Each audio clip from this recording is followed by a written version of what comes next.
Well, it's Friday, and that means it's time for our pop culture duo, the Waynes. Our bookworm, Wayne Button, is here this morning to talk about The Wake by Lyndon McIntyre. Good morning. Good morning, Janice. How are you doing today? I'm doing great because it's Friday. How are you doing? Same thing. Favorite day of the week to get to talk to you guys, and because it's Friday, obviously. Well, thank you so much for saying that. So today you're talking about a book based on real events, is my understanding. When you picked it up, did you think it was a work of fiction? I did, actually. I was in a chapters in Ottawa, and as soon as we walked in, they had a giant bookshelf with all the top sellers, and the cover of the book really caught my eye because it's a beautiful giant wave. So it looked like, I thought it was maybe about a tsunami hitting Japan or something.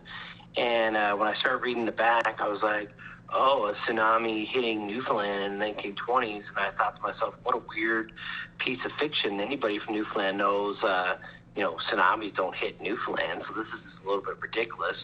And as I started reading down further and further down the back of the book, I was like, this is kind of real. So I actually took my phone out and Googled it. And I'm embarrassed to admit, I was like, wow, this really happened. I've never, ever heard of a tsunami hitting the St. Lawrence area of Newfoundland in the 1920s. Never even knew about it. So I was like, well, I got to pick this book up now then. Yeah, I've heard about the stories and I have read, some short pieces on the tsunami that hit there in the 1920s. It had quite an effect on that region, but I understand The Wake talks more about mining as well, and it touches on tuberculosis, lung cancer, and here's a compelling excerpt from the book. Before the public viewing, Rennie Slaney and Dr. Pepper removed the kitchen door from its hinges and placed it on the dinner room table near where Isaac Slaney's body had been laid out. A sheet was placed on the door, and Mr. Isaac's body was placed upon the sheet. Herb Slaney was instructed to sit outside the room and prevent anyone from entering. Rennie Slaney agreed to witness the procedure that would follow. Dr. Pepper opened Isaac Slaney's chest with the surgical instruments that were in the package Herb Slaney had picked up in Buren, and he carefully removed tissue samples from Mr. Isaac's lungs. Rennie described the condition of Isaac's lungs to his son, who later told his wife they were coated, flat, and black. The doctor shipped the lung tissue to a mainland laboratory for examination and a diagnosis of what really killed Isaac Slaney. He and Rennie then restored the body in the room.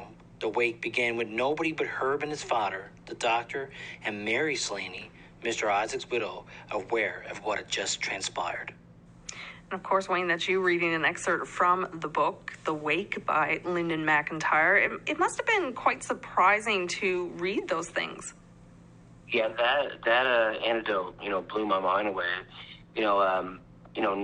Not close to St. Lawrence, but, living in a mining town, I get some of the occupational health and safety measures, and they were struggling at that time because there was pretty much a lot of denial from the Workers' Compensation Board, and there was a lot of denial from the province. So they actually set out and took their own measures to kind of prove that something was happening here, because there were so many young men dying of lung cancer, not just silicosis and stuff, but lung cancer. So what you just heard, that was actually at one of the man's wakes. They were actually taking a piece of his lung tissue without anybody knowing in the community except for those 4 people, and they were sending it to a mainland laboratory to prove that there was something going on there. So, that was a mind-blowing story when I read it. I had to read it out loud and send you guys the audio. Well, we have another audio clip of you reading. This is some reference to Labrador that's part of the book. It's another incredible part of history. Here it is. It was and is no secret that Walter Siebert had a special relationship with Washington, and that his mining enterprise enjoyed its most lucrative years because of sales to the U.S. government. It is also possible that he was involved in a second assignment related to the Manhattan Project. In the summer of 1942, he dispatched a team of Newfoundland miners to a remote section of Labrador in the Torn Gap Mountains to dig up and ship high-grade graphite to a secret American destination.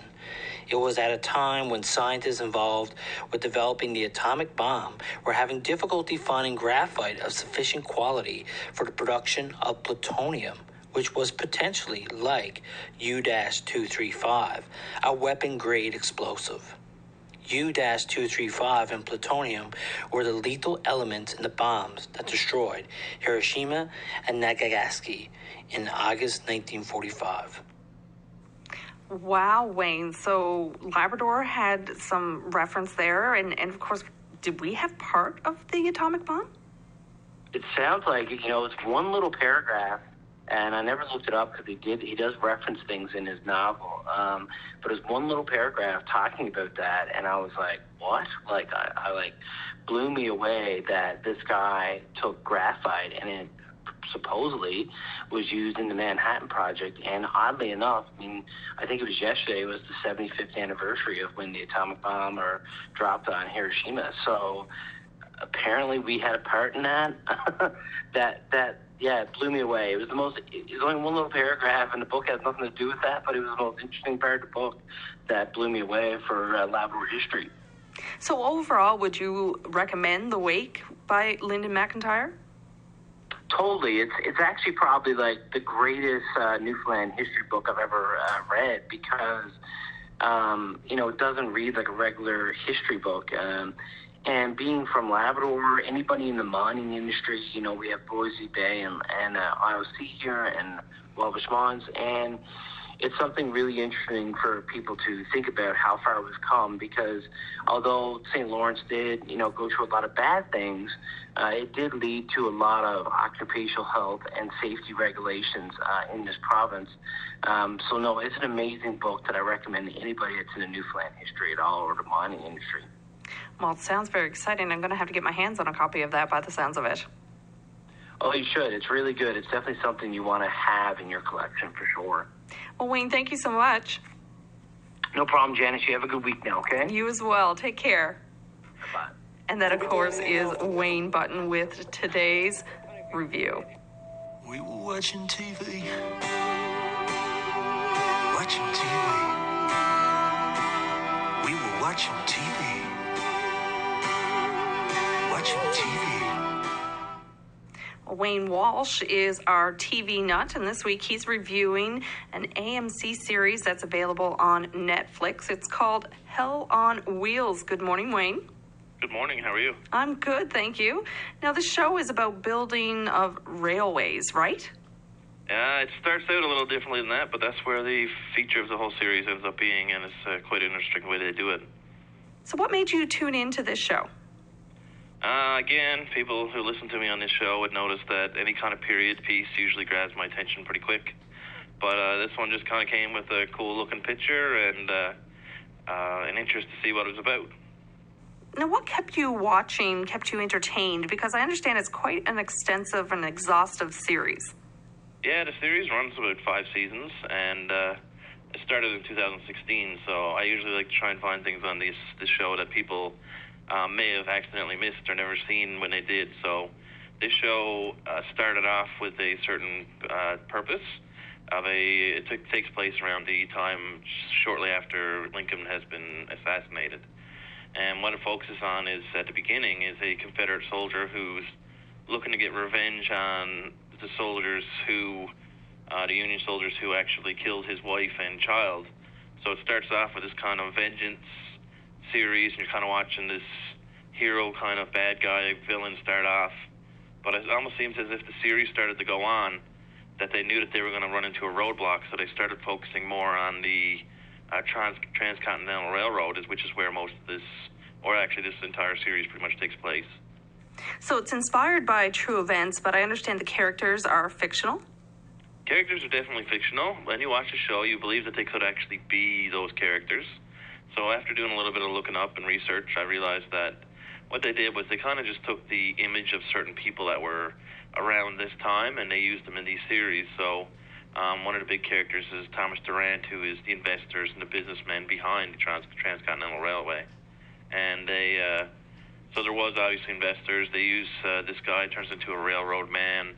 They focus a lot on, after the war, about African Americans becoming free and working for actual wages since the Civil War just ended. And they focus a lot on that, which takes it to another level of trying to understand how the world was at that time. And usually those things very very interests me. And even one of the characters they really put into that people may have heard of back in the day is they have a character called Eva on the show that is based on a lady named Olive Oatman, who back in the 1800s was captured by the Native Americans and actually tattooed her face. So you'll see a character in the show named Eva who actually has a tattoo on her face, but is not the real character, but based on this person. It was kind of a minor celebrity back in the day after she survived the capturing. So is this series hard to follow with all the true events and fictional characters? No, they're mostly based it on a character, Colin Bohannon, who is the guy looking for revenge at the beginning, who seems like just an educated man who came from money originally before the war, and he works as a railroad engineer towards the end of it. And through the 5 seasons, it's pretty good written in a way that they focus on the vengeance first, and then they start focusing on Hell on Wheels being the nickname to the work camp that moved along for Transcontinental Railroad. And for anyone who's unfamiliar with that railroad, it's the one that they started from the east to go across the complete United States. And it was a big deal at the time because they actually had a race between west and east who was going to get the most railway laid. But at this time during these seasons, you'll see a little bit of corruption, a little bit of what actually probably happened in the day, because these railroads meant big economies. So you'll find people who own these lands in the middle of nowhere trying to work with the railroad people to make the railroad stations show up in these areas. So you'll see a bit of hard work. You'll see how things were developed. You'll see the conditions that were really bad. You'll see how people relaxed after work, which was not really relaxed, and the campsites. And you also see what you didn't see back in those days in terms of the character Common, who's an African-American who actually works for money, and he's just trying to find his place as a free man. So they take in a lot of accounts that we would have seen during these times, or they would have seen, and you can kind of live along by it, and they bring in some pretty big topics you would have heard about in those days if you look at it, in terms of when they got into, like, the Mormon country, and they had work deals out with that, how they made it through big mountains without, you know, the technology that we use today, from steam shovels to explosives to using Asians from the West Coast to make their railroad. There's enough there to keep you interested.